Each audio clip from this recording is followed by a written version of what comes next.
Hi everyone, আশা করি সকলে ভালো আছেন।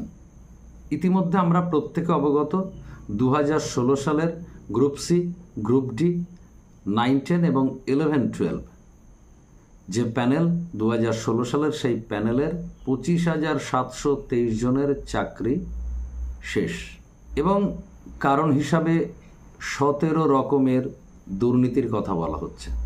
এবং এই যাদের চাকরি বাতিল হলো তার মধ্যে প্রায় 7 থেকে 8 হাজার চাকরিজীবীদের টাকা ফেরত দেওয়ার কথা বলা হচ্ছে সুদসহ। এখন এই রায়কে কেন্দ্র করে আমরা প্রত্যেকে জানি যতগুলো রাজনৈতিক দল আছে প্রত্যেকটা রাজনৈতিক দল তার পালে হাওয়া টানার চেষ্টা করছে। এই রায়ের পক্ষে বিপক্ষে কোনটা উচিত কোনটা অনুচিত, এটা হওয়া উচিত ছিল না এটা হওয়া উচিত ছিল, এই নিয়ে সমগ্র সোশ্যাল মিডিয়া জুড়ে একটা ব্যাপক চর্চা হচ্ছে। চর্চা হওয়াটাই স্বাভাবিক, তার কারণ আমরা তো আর ইতর প্রাণী না, আমরা মানুষ, আমাদের বুদ্ধি আছে, আমাদের মন আছে, মনের মধ্যে প্রশ্ন জাগাই, উত্তর খোঁজার চেষ্টা করি।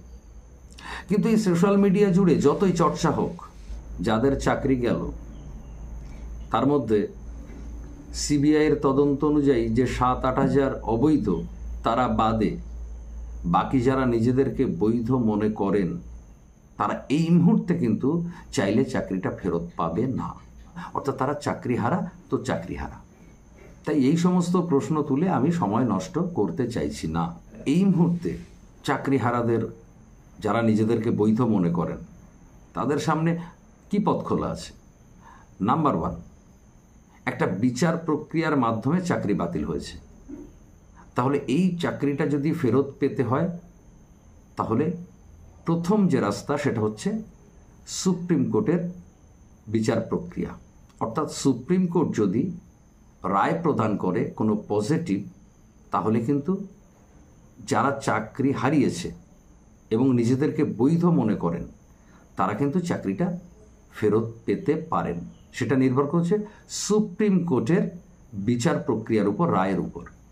সুতরাং অযথা এইটা হওয়া উচিত ছিল ওইটা হওয়া উচিত ছিল সোশ্যাল মিডিয়াতে এই ধরনের আলোচনা করে কিন্তু কোনো লাভ হবে না। বক্তব্য যেখানে বলা দরকার সেখানেই বলতে হবে, অর্থাৎ উচ্চ আদালতে সঠিক বক্তব্য তুলে ধরতে হবে। ইমিডিয়েট সুপ্রিম কোর্টের দ্বারস্থ হতে হবে যে সমস্ত প্রার্থীরা নিজেদেরকে বৈধ মনে করেন। তারপর সুপ্রিম কোর্ট যে রায় দেবে আমাদের কিন্তু সেই রায়টা মানতে হবে, আমরা মানতে বাধ্য, কারণ আমরা একটা সিস্টেমের মধ্যে বাঁধা, একটা সভ্য রাষ্ট্রের একটা সভ্য সিস্টেমের মধ্যে আমরা বাঁধা।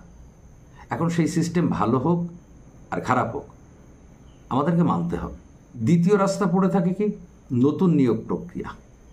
এখন এই নতুন নিয়োগ প্রক্রিয়াকে কেন্দ্র করে আইনজীবীদের মধ্যে বিভিন্ন মতভেদ দেখা দিয়েছে। একদল আইনজীবী মনে করছেন যে নতুন নিয়োগ প্রক্রিয়ার অর্থ হচ্ছে নতুন করে বিজ্ঞপ্তি দেওয়া এবং নতুনভাবে লিখিত পরীক্ষা নেওয়া এবং একাডেমিক নম্বর যোগ করে তারপর ইন্টারভিউতে ডাকা এবং ইন্টারভিউয়ের নম্বর যোগ করে নতুন প্যানেল তৈরি করে নিয়োগ করা। এক্ষেত্রে যাদের বয়স শেষ তারা নাকি বসতে পারবেন না পরীক্ষাতে, এটা একদল আইনজীবী মনে করছেন।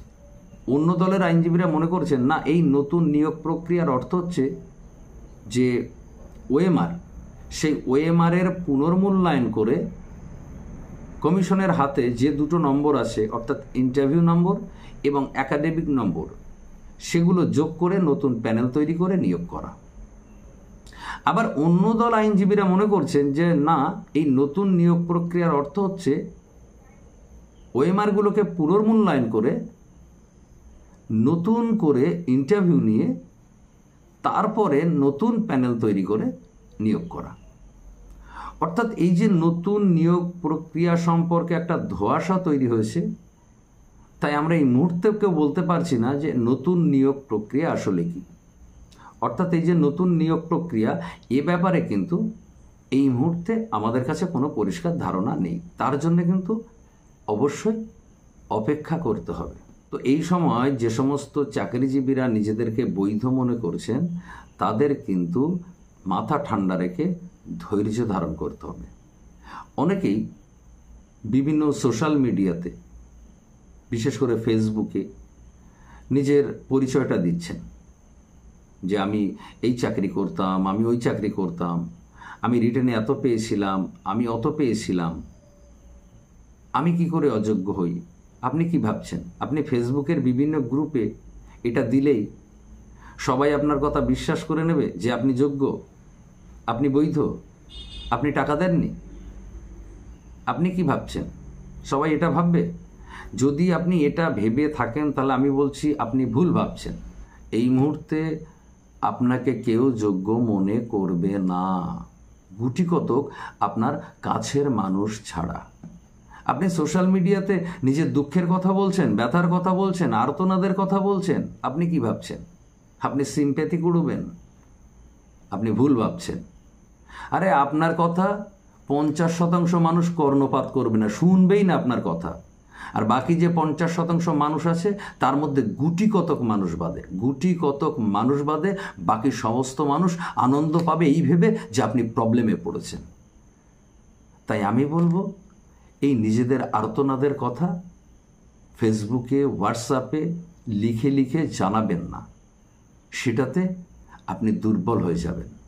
কিন্তু এই সময় আপনার শক্তি সঞ্চয় করা দরকার লড়াই করার জন্য। কারণ আমাদেরকে বুঝতে হবে যে এটা কোন সময় ঘটছে। এটা একটি ইলেকশনের সময়, সুতরাং রায় হতেই পারে, বিভিন্ন রায় হতেই পারে, সময় অনুযায়ী এই রায়টা হতেই পারে, এবং এই রায়টা বোধহয় হওয়ার ছিল। বাট এই সময় মাথা ঠান্ডা রেখে এগোতে হবে। সুপ্রিম কোর্ট আছে এবং আমরা বিচার ব্যবস্থার প্রতি এখনো তো আস্থা রাখি। তাহলে সেই সময় পর্যন্ত ধৈর্য ধারণ করতে হবে, শক্তি সঞ্চয় করতে হবে। কারণ যদি বৃহত্তর আন্দোলনে নামতে হয় তার জন্য দরকার শক্তি।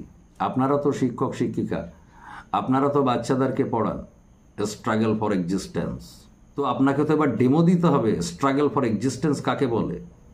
আপনারা তো ভবিষ্যৎ নাগরিক তৈরি করেন, বিপ্লবের জন্ম দেন, তো বিপ্লব কাকে বলে, বৃহত্তর আন্দোলন কাকে বলে, ডেমো দেবেন না?